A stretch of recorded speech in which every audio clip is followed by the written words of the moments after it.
lo habíamos prometido en la parte anterior del programa. Somos Santa Fe con el soporte periodístico de cefin.com.ar. Tenemos la posibilidad de estar charlando con un periodista especializado en temas económicos, un docente, ¿no? Que va a hablar con nosotros y usted lo conoce, Tomás Bulac, que está aquí en nuestro estudio. Gracias por estar con nosotros, No, por Tomás. favor, el placer. Muchísimas gracias por la invitación, ¿eh? No, por favor, Y es me un encanta gusto el para título. nosotros. Nuestras voces es un muy buen título del Sí, lo programa. estuvimos charlando con Maxi y con gente del canal también que tiene que ver con nuestra voz. Un programa Exactamente. que no es político, sino que tiene que ver con todas las voces de la sociedad santafesina que pueden participar aquí, ¿eh? Perfecto. Y cuando nos enteramos que venía por Santa Fe, la verdad que hicimos todos los esfuerzos para que estés, te agradecemos. Eh, la situación en el país está complicada por la inflación, Sí, fundamentalmente. claro, Vos sabés que te voy exactamente. a contar una infidencia para entrar en el tema de la inflación. Cuando fue, creo que fue el 2004-2005, gobierno de Néstor Kirchner, tuve la posibilidad, lo he dicho siempre aquí, de charlar en el Congreso Nacional con Carlos Reutemann, entonces senador nacional. Y yo le decía, estoy preocupado por la inflación. En ese momento, no me acuerdo si era 2004-2005, había una... Bueno, estaba empezando a subir, sí, Estaba efectivamente. empezando a Sí, subir. sí, exactamente. Y me dice, ¿por qué? Me dice. Y la inflación, nosotros todos los días tenemos que ir al supermercado. Y me dice, no te preocupes porque esto se va a salir de la inflación, me dice. El problema es que el país está bien estructurado en estos momentos, ¿eh? Sí, sí. 2004-2005. El país está bien, está firme, está parado. No te hagas problema por la inflación. Sí. Hoy no tenemos que hacer problemas por la inflación. ¿Cómo está el país? Sí, hace rato que no tenía que haber hecho problema en la inflación. Sí, La inflación al principio, el problema es que genera una situación de lo que llaman en la economía ilusión monetaria. O sea, cuando vos te suben el sueldo de 4.000, suponete pesos, sí, a 4.500, decís, tengo 500 pesos más. Y después seguís cobrando 4.500 y de pronto claro. se te va comiendo. Y lo que te hace es entonces la sensación de que al principio que te sentías más rico, pero después con el tiempo se te va terminando. ¿Y qué pasa? Cuando ves que la inflación va así, vos decís, no, pero entonces me está subiendo la inflación, entonces yo quiero volver a ser tan rico cuando tuve los 4.500. Entonces la gente empieza a pedir más aumentos salariales. Cuando suben los aumentos salariales, también después te empieza... Y vamos en una carrera que igual ya Perón lo definió muy bien hace muchos años, cuando dijo, cuando hay inflación, los precios terminan subiendo por el ascensor y los salarios ¿Eh? terminan subiendo por la escalera. Y eso termina pasando ahora. Entonces, cuando vos no la atacás la inflación, al principio tenés la sensación de que te va bien y después ahora ya estás corriendo atrás. ¿Y qué le pasa a todos los que nos están mirando que son asalariados? Que estás viendo cómo en realidad la corres de atrás. ¿Esto influyó en la elección de las pasos para el gobierno Absolutamente. nacional? Sí, totalmente. ¿Sí? Claro que sí, claro que sí. No es lo único, digamos, que es lo que pasa, que la economía argentina no está creando más empleo, no es el cepo cambiario, tiene que ver con que la gente si tiene algunos pesos quiere ahorrar y no saben qué hacerlo, y la inflación definitivamente. Desde el Así. precio del pan, que yo hasta ahora 10 pesos no lo vi, pero digo, en términos No, a generales, ningún lado. este es el punto, es decir, la inflación es un problemón. Por eso el mundo no la tiene. Digo, le cuento a nuestros televidentes, digamos, somos la quinta inflación más alta del mundo. La quinta. ¿Sí? ¿Quién ¿Entendés? está arriba de nosotros? Está Sudán, los dos Sudanes, está Bielorrusia, está Venezuela y estamos nosotros. ¿Qué proyección macroeconómica podés hacer de Argentina en términos generales que la gente entienda? Mira, a ver, vamos a dividirlo. De acá a octubre, Ujú. de acá a octubre lo que va a haber es el gobierno dando más plata en la calle. Viene el aumento de jubilaciones, la asignación por hijos, se saca ganancias. Básicamente el gobierno tratando de fomentar mucho el consumo después de octubre.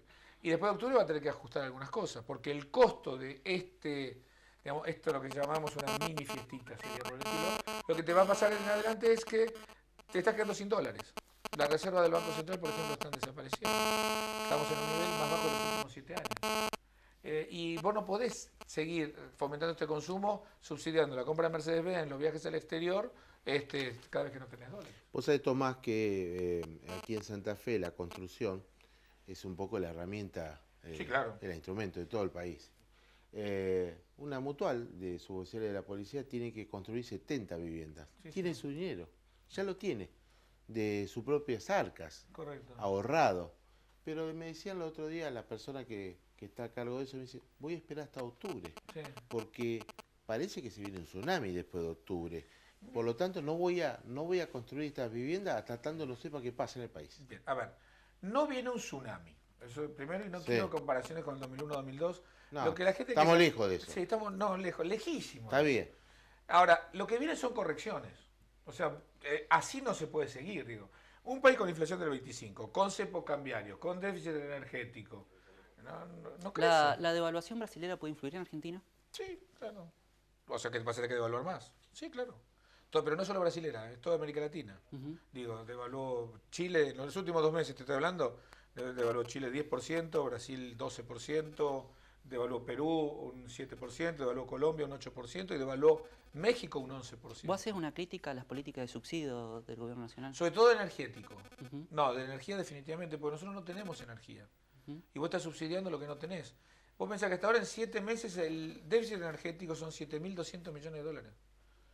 Vos pensás todo el lío que es Vaca Muerta, ¿viste para Vaca Muerta lo de Chevron, el acuerdo de Chevron? Sí, ¿Cuánta sí. plata es Chevron? 1.250 millones de dólares. Es 45 días de déficit energético. Sí, un vuelto para Chevron, dicen muchos. Para Chevron es un vuelto, pero para nosotros también. ¿Ah, sí? Y si te gastás en 45 días de déficit, eso que es una inversión de 5 años, entonces el tema es complejo en ese sentido. Entonces vos no podés seguir subsidiando el consumo de electricidad, sobre todo, y de gas, y sobre todo a Buenos Aires, o sea, porque ni siquiera que ustedes pagan mucho más caro la electricidad que nosotros. El transporte. De todo. Entonces eso es ridículo, eso tenés que eliminarlo definitivamente. Ahora, mucha gente dice que eliminar los subsidios, la asignación universal por hijo, y vale la pena, digamos, yo lo digo, yo soy una persona que trabaja hace 15 años con el tema de asignación universal por hijo. Me parece muy buena, creo que hay que darle como todas las cosas alguna corrección, pero eso es muy bueno. Pero el subsidio de la electricidad, a ver, te lo pongo en términos generales. En tu casa, chicos, vamos a cenar. ¿Cómo queda el cuarto de los chicos? La luz es prendida. La computadora prendida. No, todo prendido. Eso no puede ser, eso es un despilfarro, eso no le hace la calidad de vida a ¿Y nadie. quién dice hasta acá llegamos? ¿Quién lo dice Y eso? lo va a tener que decir el gobierno. Desde un gobierno populista, como se dice, Sí. se puede Lo va a seguir- tener que hacer. Lo va a tener que hacer. ¿Lo va a tener que hacer? Lo va a tener que hacer porque se está quedando sin dólares. Y va a tener que elegir. Se están terminando las reservas. Sí, la reserva está todavía en 36.000 millones, ahora va a ser 34.000 cuando se pague una deuda. Va a ser, pero cada vez son menos, digamos. Y no estirá mucho más. ¿Cómo Lo puedes aguantar recibiste? 6 meses, 7 meses. ¿Cómo recibiste la comparación con Canadá, con algún país europeo? Es como. No entiendo ese tipo de comparaciones que no tienen nada que ver. Si nosotros no nos parecemos ni a Canadá ni a Australia. Esto era por la vieja cosa que nos parecíamos al principio del 1900. Ya no tenemos nada que ver con Canadá y Australia. Digo, a ver, el Producto Bruto Interno por habitante, que es el promedio de lo que produce el país por habitante, en Argentina es $10.000 por habitante por año. En Canadá es 48.000. En Australia ahora es 60.000. ¿Qué te tenés que comparar? Es como si yo me pongo a comparar que mi fortuna personal con la de Macri. ¿Para qué se comparación? Oceanía nos queda lejos. La provincia de Santa Fe, Re lejos. la provincia de Santa Fe, bueno, alimentos, tema agropecuario, maquinaria agrícola, Sí, señor. y la competencia con Brasil que se pone bastante dura, ¿no? Sí, señor. Maxi lo decía, el tema de la devaluación. Están mirando preocupado la política Sí, señor. económica. ¿Cómo se avanza? Porque Mirá, van a endurecer el modelo. Sí, bueno, a ver, el gobierno va a tratar. A ver, el equipo económico, como todo equipo económico, hace más de lo mismo. Hace más de lo que sabes hacer, digamos. Es decir, si vos crees que, por ejemplo, una cosa funciona distinta, una empresa funciona distinta, te que cambiar el gerente general. Los gerentes generales ya saben lo que saben hacer y listo. Ahora, entonces el equipo económico va a hacer exactamente lo mismo, que es más de restricciones. Ahora, ¿qué necesita la Argentina? La Argentina no puede seguir con este tipo de cambio, con la inflación. Ahora, podés corregir el dólar y podés el tipo de cambio. Y este es el punto de lo que tenemos que discutir de acá en adelante, ¿no? Exacto. ¿Y cómo se sigue? Porque, bueno, se hablan de muchos cambios en el gabinete, Sí. después de octubre, No creo que haya muchos cambios en el gabinete. Yo creo- en el gabinete económico, por lo Sí, menos. yo creo que en el cambio del gabinete económico va a ser necesario un cambio. Sí. Definitivamente. Porque si vos no tenés un cambio en el gabinete económico, va a haber. Va a haber situaciones inmanejables. Tengo un problema, Guillermo Moreno, nada particular con él, pero Guillermo Moreno tiene una mala relación con Sergio Massa de hace años. Ajá. Si Sergio Massa gana la provincia de Buenos Aires, ¿qué probabilidad hay de que Moreno siga en el gobierno? No, Cristina puede decirle, mirá, Iván, y dale, pero cuando vaya a amenazar a alguien, Moreno, digamos, Massa le va a decir, miren, lo que está haciendo Moreno está mal. Y Massa te ganó la elección, porque una cosa es que te diga a vos, el que perdió que está mal, no te importa nada, pero si el que te ganó te dice... Y de la manera que te puede ganar. Por eso, entonces digo, a ver, vamos a esto de tu pregunta original. Si yo esperaría octubre para tomar una decisión de hacer unas casas, no porque tenga miedo a un tsunami, lo que estoy es, tengo incertidumbre respecto a lo que puede el camino que puede llegar a pasar. Entonces yo hoy por hoy, sí, tomaría mi tiempo. Total, son 2 meses, no es demasiado complicado. Vos hablabas de retoques del gobierno respecto del modelo. ¿Pensás que se pueden tocar algunos impuestos distorsivos, impuesto al cheque o alguna cuestión de esa? Hoy por hoy el gobierno está con déficit fiscal. O sea, todavía no le alcanza lo que recauda para lo que gasta. Entonces, a menos que toques el gasto, no puedes sacar ningún impuesto. Ya no te alcanza con lo que tenés. O sea, si querés modificar algún impuesto... ¿Y no hay otra forma de recaudar un poco, de aplicar un poco la inteligencia argentina que es tan vasta? A ver, en la economía se puede hacer de todo, ¿está claro? El tema es tomar la decisión técnica correcta y la decisión política. El problema es que hoy estamos cobrando con inflación. Estamos con Tomás Bulat, un docente, periodista especialista en temas económicos, estamos haciendo nuestras voces. Después de la pausa vamos a meternos con los temas de la corrupción en el gobierno nacional, si esto ha influido también en las pasos y si va a influir en el mes de octubre. Vamos a hablar de la coparticipación, donde muchos gobiernos, dicen provinciales, no nos dan lo que merecemos, lo que la ley nos indica. Estamos haciendo nuestra voz después de la pausa, volvemos.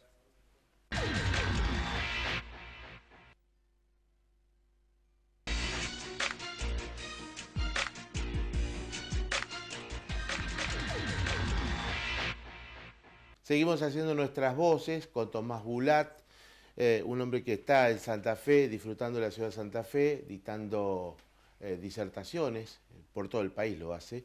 Y Tomás, vos sabés que hay un tema que tiene que ver con algo que se dice fundamentalmente de la época de Néstor Kirchner y ahora con Cristina. Sí, el dinero, la suma de dinero que le damos a cada provincia, sí, estados provinciales, pero dista mucho eso de lo que le corresponde en principio por ley a cada provincia, ¿no? Y esa es la discusión que se está dando aquí en Santa Fe, ¿no? Con Virimiro Wiener y Antonio Bonfatti, y en otras provincias también, de la Sota en Córdoba, por ejemplo, correcto, ¿no? Mira, lo que hay que entender es esto. Argentina tiene un sistema de coparticipación federal, básicamente, que tiene 2 impuestos fuertes, que son ganancias e IVA. Cuando esos impuestos eran muy fuertes, ¿sí?, lo que hubo era que las provincias tenían sus recursos. En los años 90 empieza a pasar que se queda desfinanciado el sistema de seguridad social, es decir, las jubilaciones. ¿Qué se hizo? Miren, como se está desfinanciando, le vamos a pedir a las provincias que parte de esa plata se la pasen a las jubilaciones. Y las provincias se dieron el 15% de sus recursos de coparticipación para dárselo al ANSES. Ahora ¿cómo estamos hoy? ¿Cuál es el impuesto que más recauda el gobierno? No es ni IVA ni es ganancia, son los costos laborales. Aporte más contribuciones, más otro ingreso a la seguridad social, es más plata que IVA y ganancias. Entonces, ¿qué deberías hacer? ¿El ANSES necesita plata? No. Las provincias necesitan plata. Entonces, ¿por qué no le devuelve el ANSES ese 15% a las provincias? Si vos le devolvés ese 15% que yo te estoy hablando, de esa recaudación, esa de las provincias son 60.000 millones de pesos más por año. Bueno, pero de esa manera se política el gobierno nacional con los intendentes, por ejemplo. Correcto, pero lo que digo es que hay toda una argumentación técnica también para explicar por qué las provincias tienen que recuperar lo que se dieron. Entonces, los problemas fiscales que tiene la provincia, que lo tiene Santa Fe, que lo tiene Córdoba, que lo tiene la mayoría, son problemas por algo que se dieron y no se la están devolviendo. Y yo me parece que la provincia, a mí me llama la atención que muchos gobernadores, si lo está haciendo Santa Fe, si lo está haciendo Córdoba, no insistan más en que le devuelvan la plata que es de ellos. Tomás, hacías mención al impuesto a las ganancias, sí, había sectores afectados increíbles como el tema docente. Sí, increíble. Vos mismo el año pasado hacías mención de la Unión Docente Argentina, sacaba por Congreso el pedido precisamente que se mejorara, subiera el mínimo imponible. Obviamente. ¿Cuál es la posición tuya? Si esto de este aumento a 15.000 pesos tiene algo que ver. Mira, para la realidad. Primero vamos a ser claros, yo no creo en el impuesto a las ganancias a los trabajadores. Claro.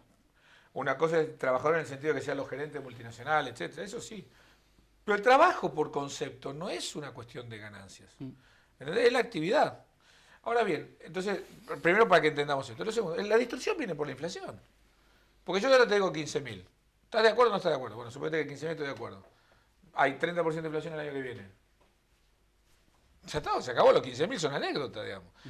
Entonces, si vos vas a tener inflación, tenés que tener un mecanismo más claro respecto a cómo lo vas a ir ajustando el impuesto a las ganancias. Pues si no te vas a generar estas distorsiones. Ahora, hablamos de ganancias, hablamos de bienes personales. Ahora tengo que pagar bienes personales todo lo que tiene más de 300.000 pesos de bienes personales. Claro, o sea, una persona sin trabajo con una vivienda paga bienes personales. Bienes personales es una locura, porque no se ajusta desde el 2007. ¿Y bienes personales cuál debería ser el piso? Según al menos 300.000 pesos del 2007, agregarle la inflación. Y si le agregas la inflación a la del 2007, se te está yendo a cerca de 700, 800 mil. Con lo cual sacás la... A ver, cualquier vivienda cuesta hoy 300 mil pesos. Sí, sí. Sí, seguro. ¿Entendés? Entonces, bueno, movela a 800 mil. Ahí ya quedaste muchas afuera. Entonces, lo que pasó es que no se terminó actualizando nada. Entonces, el problema te surge por la inflación. Si vos no tuvieras inflación, no tenés que ajustar tanto tampoco el de ganancias, no tenés que ajustar el de salarios, ¿entendés? El debate sobre la renta financiera y estas modificaciones de A mí diputados. a ver, el argentino, en términos generales, que tiene capacidad de ahorro, ahorra fuera del país. En dólares en el colchón, en la caja. Con lo cual es un problema porque ese ahorro no paga nada. Entonces si vos le decís, mira, te pongo a la renta financiera. En realidad el proyecto de ley del gobierno no es la renta financiera, porque yo puedo comprar y vender acciones y no pagan ganancias, o de un plazo fijo tampoco. Pero si yo soy dueño de una empresa y hoy quiero venderla, 15% de impuesto. No me parece tan mal. Pero 2, dividendos. Ahora que yo pago dividendos, tengo que pagar el 10%. Ahora yo tengo una pyme chiquita que vivo de esto. Automáticamente mi pyme, el valor de una empresa es el valor futuro de las ganancias. Bueno, todas las empresas hoy en Argentina valen 10% menos. Hace años que no se conocen, Tomás, inversiones en nuestro país, salvo Chevron, con los grandes beneficios, ¿no? No, Chevron todavía Bueno, no hay nada. bueno, la maqueta La maqueta de está. Chevron con los grandes beneficios, pero no hay inversiones. Esto tiene que ver con los hechos que se conocen a nivel corrupción, tiene que ver con la inseguridad jurídica que le traslada a nuestro país a los inversionistas extranjeros. ¿Esto está relacionado íntimamente? Mira, no hay ningún país en el mundo que no haya podido desarrollarse a pesar de tener corrupción. O sea, esto a veces suena medio poco políticamente correcto. Pero digo, Japón tiene corrupción. Tiene corrupción. ¿Sí? China tiene corrupción. Tiene corrupción. India tiene corrupción. Tiene corrupción. Y pueden desarrollarse. Obviamente es mucho mejor y te desarrollás mejor si no tenés corrupción. Pero la corrupción no es un impedimento al desarrollo en términos generales. Si hay ciertas reglas, normas que vos cumplís. Entonces, el problema en Argentina hoy, para que no haya inversiones fuertes, no es tanto la corrupción. Tenía razón Barronuevo hace Cuando tiempo, hay que ¿no? dejar de robar 2 años. ¿Eh? En realidad lo que digo es, no hay que ponerle todo... Obviamente, a ver, no estoy defendiendo la corrupción, ¿está claro? Es malo tener corrupción. Lo que digo es que si vos tuvieras reglas claras, si vos no cambiaras las reglas, efectivamente, de todas maneras, la gente estaría viniéndose de negocio. ¿Qué opinas del CEDIN? No existe, no hablo de cosas que no existen. Es como, ¿qué opina de la Supercar? ¿Vos viste una Supercar?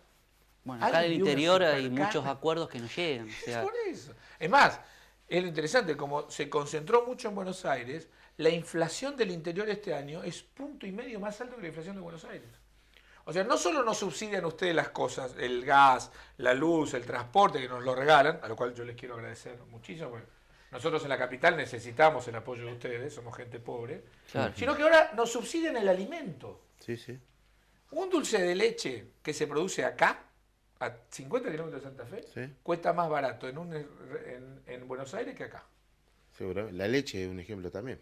Es una locura. ¿Cómo el interior está subsidiando a Buenos Aires? Es un delirio. Ahora, el tema del dólar argentino piensa más en dólar que en peso, siempre fue así. ¿Cómo Para salimos ahorrar. de este cepo? Para ahorrar. Sí, por supuesto. por Primero tenés que sacar la inflación.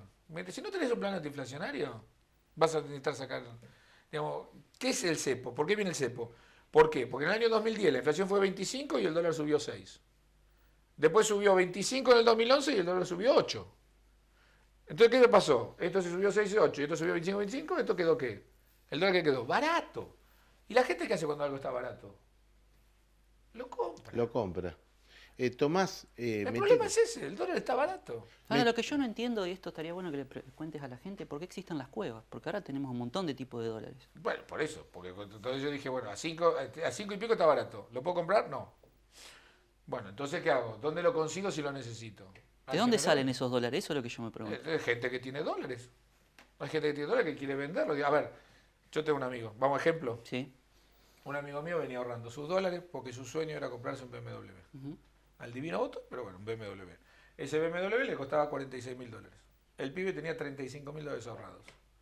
Vino el cepo, otra cosa, qué sé yo. Se compró el BMW por $35.000. ¿Por qué? Porque cuando viene esto, el tipo agarró sus dólares, lo vendió en el paralelo, le pagaron 8 y pico por el dólar, fue a comprar el auto en pesos y listo, y se lo compró. Se ahorró $10.000. Bueno, son las personas que están en la usina de la especulación permanente. El turismo también. Turismo el turismo también. extranjero. ¿Qué viene un turista con reales o con dólares? ¿Qué hace? Venga a esta casa de cambio que se lo damos a 5,60. Sí. O el del hotel te agarra y me dice, te pago 8,50. A ver, ¿qué hace el turista? No lo duda. ¿Cuál es la situación de la Argentina respecto de los fondos buitre? Vi que en Infobae escribías alguna nota respecto de eso. ¿Cuál es la posición de Argentina frente al mundo? A ver, perdiste el juicio. Nada más. Esto es como, a ver, te divorciás. Tu ex mujer es una bruja, es mala, te aprovechó de vos, pero te ganó los juicios. Y entonces, nada, vas a tener que pagar. ¿Qué lo vas a hacer? ¿Y este nuevo canje? Es una apertura, pero no para que te ganó el juicio. Es para lo que no te ganó el juicio. Esto es en realidad como que tuviste 2, 3 ex esposas, digamos. Una te ganó el juicio, las otras 2 todavía no, y le decís, che, no me hagan más juicio porque no entran en el canje. O sea que la Corte norteamericana va a fallar en contra nuestro, digamos. No te puedo decir lo que va a hacer la Corte. Lo que digo es que las personas con las que yo he hablado, que saben más del tema, lo más probable es que la Corte no acepte el caso. Y en caso de que lo acepte, lo más probable es que ratifique lo de la Cámara, ¿no? En temas políticos. Ojo, y no es muy relevante, digo, son 1.300 millones de dólares, digo, para términos de la Argentina no son importantes. Sí. ¿No? Hablando de política, estamos hablando hace un buen rato de política económica, pero es política al fin, ¿no? Porque influye en las elecciones sustancialmente. ¿Qué va a cambiar en la Argentina? ¿Qué avisorás vos que puede modificarse políticamente en la Argentina de no realizarse la reelección como se presupone va a pasar si no hay los votos necesarios para el oficialismo, con Daniel Scioli, con Sergio Massa, con Elisa Carrió que ha levantado, Cobos, el radical más votado en todo el país, que sin duda va a ser también un competente. ¿Qué se avisora en la política argentina? A ver, ya ser economista es difícil y ahora ya esto es ciencia ficción. Pero sí es cierto lo siguiente, ¿qué está jugando el peronismo? Si Massa saca más del 40% de los votos y Insaurral de 30%, claramente el gran perdedor es Scioli. Ahí no tiene nada para hacer. Si Massa saca el 35% de nuevo y Insaurral le saca el 31%, Scioli va a jugar. La puede discutir, sí. La puede discutir. ¿Qué pasa? Históricamente en el peronismo, para ser presidente tenés que ser gobernador antes, no intendente. Y los gobernadores, que son los generales del ejército, no se van a bancar que un coronel, que son los intendentes, quiera pasar sin escalas al otro lado. Está claro eso. Entonces me parece que la interna peronista se va a poner Scioli y Massa. Scioli y Massa no, y van a pelear los intendentes del interior. Ojo, la lectura del peronismo del interior es que los gobernadores, los que fueron presidentes fueron de provincias chicas. Y nunca hubo un gobernador de la provincia de Buenos Aires que fue elegido presidente. Entonces, no, todos, Uribarri, digo, por decir... Uribarri es un candidato. Capitanich seguramente va a querer ser. Gioja no tiene más reelección, va a querer ser. O sea, digo, hay muchos que se anotaron en esta pelea que van a querer ser. O sea, yo creo que recién empiezan 2 años de transición muy fuertes. Ahora, una discusión en el justicialismo, porque los votos del justicialismo a nivel nacional rondan casi el 80%. Exacto. Bueno, en la provincia de Buenos Aires, un poquito menos en el interior. Lo que sí es cierto que si vos le generás una alternativa en la cual armás unas pasos, en la cual están Cobos, está Wiener, y hasta, ¿por qué no? Imagínate que estuviera Macri, que ya dijo que no iba a estar con el peronismo, y además una interna abierta con ese componente, el peronismo va a tener que ir unificado. Tomás, es muy interesante hablar porque la verdad que es porteño y es una persona muy amena. Generalmente el porteño, viste que tenemos corazón. Tienen corazón. Lo interesante es cómo se ve de Buenos Aires Hermes Wiener, cómo se ve la provincia de Santa Fe, cómo la ves económicamente, cómo se ve Bonfatti. A ver, ¿cómo se lo ve? Es una cosa distinta, digamos, se lo ve un poquito más. En Republicana es un experimento interesante de unión de 2 partidos que están cogobernando entre gobernadores, pero no replicable. O sea, es una cosa muy de Santa Fe, que eso funciona en Santa Fe y no funciona en Stolbizer y Alfonsín no lograban hacer logran lo mismo. Entonces, es una cosa como, mirá qué interesante modelo Santa Fe, pero no es replicable para afuera. O sea que la proyección de Wiener a nivel nacional no significa... A ver, no necesariamente, digo, no necesariamente. La edad tiene que ver porque se instala mucho de que hoy 40, 50, 55 años. Tiene que ver, y tiene que ver con una cosa que también Wiener le juega en contra, que no tiene pobre de parte de sus cosas, pero tiene hasta un aspecto físico que le va a dar con De la Rúa, y eso en Buenos Aires pesa mucho. Pesa mucho. Pero ahí eso me parece injusto. Yo creo que de todas maneras si hay una alternativa política, que esto es lo interesante de armar, ¿no? De Cobos, de de Wiener, de Macri metido ahí adentro, ahí el peronismo no puede ir dividido. Le hace bien a la República, al país, eso. Absolutamente. Además, El problema es, a ver, siempre que haya alternativas razonables, porque digo, la democracia, cuando vos tenés 7 candidatos, no tenés ninguno, digamos. La democracia son dos grandes grupos y un tercero lo sumo. Sí, sí. A eso tiene que volver Argentina. Argentina tiene que ordenarse. Y el peronismo tiene que resolver sus problemas en el peronismo, no en la sociedad. Pero para eso también los que no son peronistas tienen que estar unificados. Siempre le costó. No, horrores. Horrores. Tomás, Eso es lo que te debería, no lo que pasa. la última con Maxi. Tomás, a partir de una declaración discutible del Cuervo Larroque, se instaló en nuestra zona mucho el tema del narcotráfico. ¿Qué visión tenés de nuestra provincia y cómo la ves desde Buenos Aires en ese aspecto? No, ahí lo que hay algo más, bueno, si no soy un experto en el tema, se focalizaba más a Rosario y se focalizaba más en Tigre últimamente. O sea, claro, y Tigre le empezaron a pegar, dijo, la zona de mayor cantidad de narcotraficantes era Tigre, lo dijo el segundo del Ministerio de Seguridad. Bernie. Entonces ahí me parece que lo que hay es que la política utiliza muchísimo ese tema. Ahora, hoy tenemos objetivos, el narcotráfico, el consumo de drogas y todo en la Argentina creció. Sí, totalmente. Horrores, muchísimo. Y objetivamente hay un excomisario de la policía de Santa Fe que está preso. Por eso digo, a ver, objetivamente eso pasó. Entonces, a mí lo que me preocupa es que Argentina va a tener que armar un plan en serio, porque, ojo, que empiezan los muertos colombianos, que de pronto entra, el otro día en un restaurante en Buenos Aires, agarró un tipo, le pegó un tiro y se fue. Eso no pasaba en Buenos Aires. ¿Cuál va a ser, la última, porque creo que estamos con el tiempo, cuál va a ser el rol de la Corte en el futuro por el tema económico? Porque muchas provincias van y reclaman cosas a la Corte, pero no resuelve. Va a ir, claro, la Corte va a ir ordenando, pero la Corte está manejando los tiempos hoy con el gobierno. Va a esperar a tomar decisiones después de octubre, pero la Corte va a empezar a tomar decisiones. ¿Está lejos una ley de coparticipación? Sí, lejísimos. Tomás Bulá, muchas gracias por tu atención, tu gentileza de estar con nosotros. Muchas gracias. Te esperamos para la próxima y poder comer un pescadito juntos. Cuando tenga más tiempo. Por supuesto que sí. Muchísimas gracias. Muchas gracias a vos. Estamos haciendo nuestra voz. Volvemos después de la pausa.